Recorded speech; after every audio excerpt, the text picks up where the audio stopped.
You look at United States and Australia and all this, they've been in existence for hundreds of years. Hundreds of years.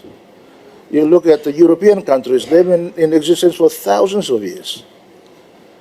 So sometimes we are hard on ourselves thinking that we should get there so quickly. Achieved.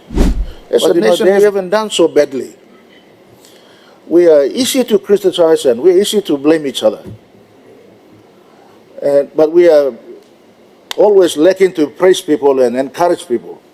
I came here as a young man with black hair. Now I will be retiring in the near future with a lot of white hairs and no hair at all. But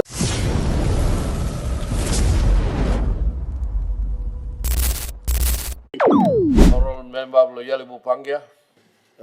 Thank you, Mr. Speaker, and thank you, Lord. You giving me this opportunity, Lord, giving me talk. Joining more Narbla member, Law Parliament, Law. Congratulate him, Parliament, the Speaker, you yet. Joining more people, blow you me country.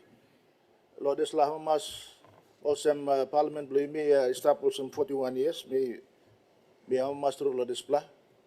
Now, display time, maybe it's important that we recognize the efforts of many who've been before us in this House who have made this very possible. 41 years of existence in our nation, which is a challenging nation, Mr. Speaker. But we've been able to continue to maintain this as a shining example. It is an House that reflects our nation, Mr. Speaker. It's an example of the sort of democracy that we continue to adhere to and practice in our country. So, Mr. Speaker, it is important that you may look savel or display. But also, Mr. Speaker, apart from it being a symbol of our nation, I think it also reflects many of our aspirations and diversity which reflects our country as a nation. Plenty you got plenty of different languages, cultures. Now, you got also plenty of different ethnic groupings, tribal groupings. But in this House, when our founders have created our nationhood, I think, it has served us well. We've been able to manage those challenges quite well, and we continue to maintain our unity as a nation, Mr. Speaker. So, Mr. Speaker, it is important that this Parliament and ourselves as leaders, we continue to maintain these values. Because as we are celebrating 50 years of our nationhood, Mr. Speaker, you must thank you and pay respect, Lord Founding Fathers, believe me, Mr. Speaker. Their vision and commitment to the nation has brought us this far, Mr. Speaker.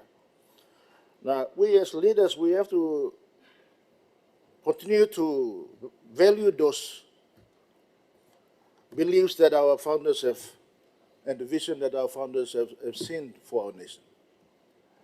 And me looking also, Mr. Speaker, this Parliament over the many years has made some historic decisions that has shaped the nation itself. And of course, into the future, there will be more decisions that will continue to affect the way our people live and conduct themselves in the country. So, Mr. Speaker, I think that it is important that as leaders now, on September 17th of this year, it will be the first day for the next 50 years. The sort of decisions that we make today will be the stepping stone on which future leaders will continue to manage our nation. So some of the issues that we are discussing here today and over the past is, of course, going to be an important part of the future for our country and our people. So as we pay our respects to our founding fathers, Mr. Speaker, I take this opportunity to congratulate you and your office and the team that has arranged the statute for the founding father of our country, Sir Michael Thomas Omari. I understand that we are going to unveil that today. I congratulate you and, on this very important occasion that this is happening. And I want to thank parliamentary staff and parliamentary committee, particularly Honorable Johnson Wapunai, who has worked closely with our friends in Indonesia to bring about this. And we welcome, and we welcome, it's only fitting that we welcome the people of Angoram. One of their sons is going to have that honor in Parliament today, so we welcome them. And we also welcome our friends from Indonesia who are, I understand, with us in this, on this occasion. So, Mr. Speaker, you know, without their wisdom and the wisdom of our other founding fathers, you know, we will not be a thriving nation as we are today.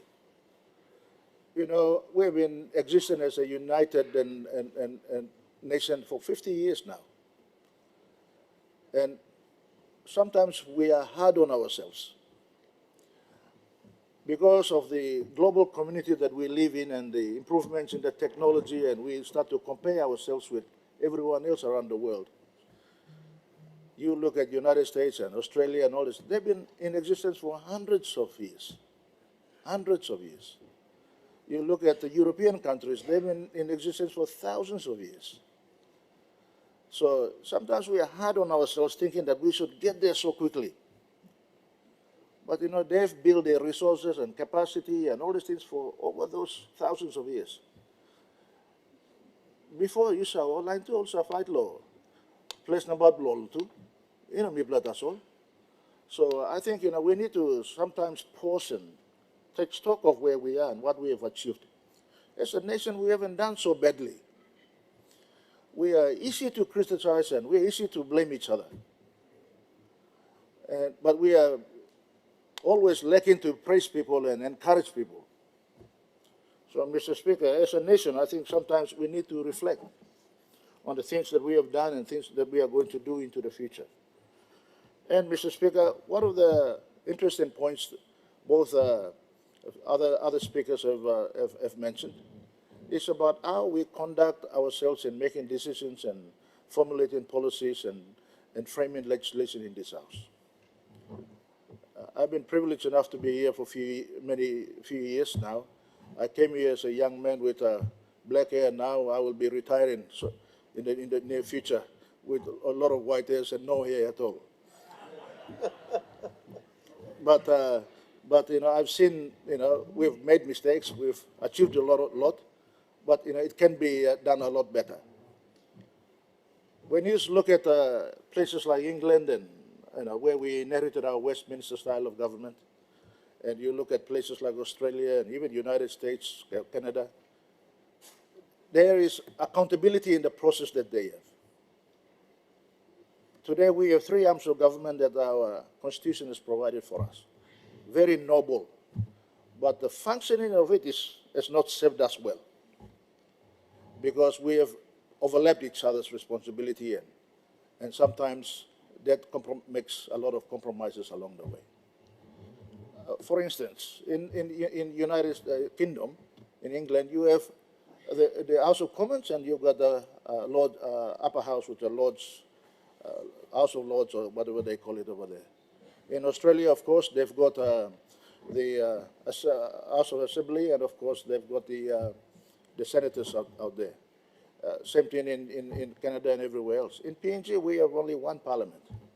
Sometimes we find that, you know, over the past and even present, we have had executive government in parliament, sometimes dictating terms. We can't deny that. That has happened in the past, and it will continue to happen into the future if we don't take stock. And what that does is compromises the parliament's authority as an independent arm of government. I think it's time now that as we move on to the next 50 years, we need to set the foundation. This term over the next 2 years. It will shape the future.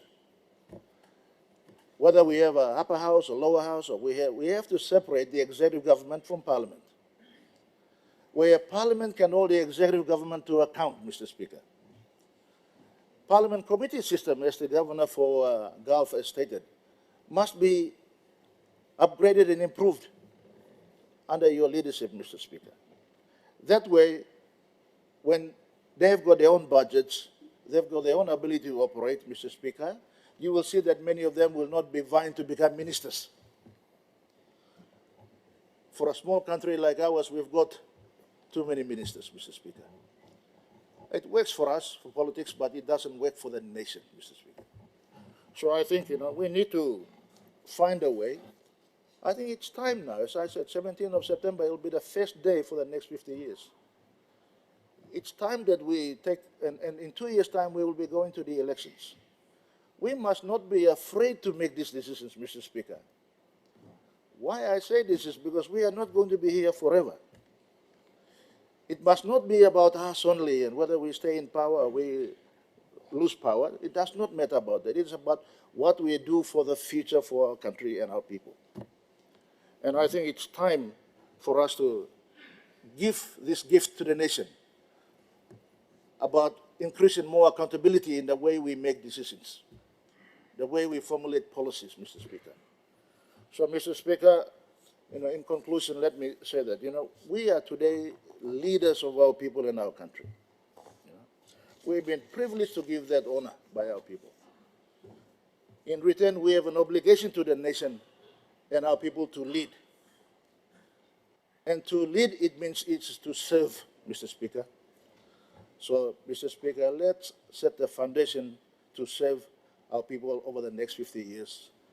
And I urge this Parliament to take stock and make those decisions. These are tough decisions, Mr. Speaker, but it is good for the nation. And I think time has come. Thank you, Mr. Speaker.